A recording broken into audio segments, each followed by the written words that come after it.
16.107 भागेला 2.301 बरोबर किती?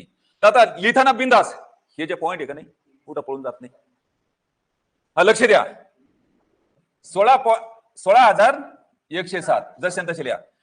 खाली 2301 जसे तसे लिहा. पॉइंटच्या पुढे 3 अंक म्हणून वर एकावर 3 शून्य. पॉइंटच्या पुढे 3 अंक म्हणून खाली एकावर 3 शून्य. 3 शून्याला 3 शून्यानं काढायचं. 2301 आणि 161.07 कोणत्या पाड्यामध्ये? 2301च्या. समजलं का? हे बी आम्हाला शिकणं आहे. 1 आणि 7 इथं एक वरचा आणि खालचा एका पाड्यामध्ये पाहायचं. 1 7 समजलं ना? मग 0 7 0 आणि 23 7 पहा 7 1 21 1 आणि 7 2 14 2 16 समजलं का? म्हणून 2301 1 2301 आणि 2307 161 07.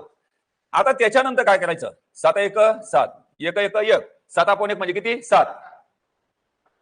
हा 7.0. पुन्हा इथं अरबळे असं 7.0 कसं इथं 7 आलंय. हे बघा 7.0 आहे. याचा अर्थ काय होतो सांगा?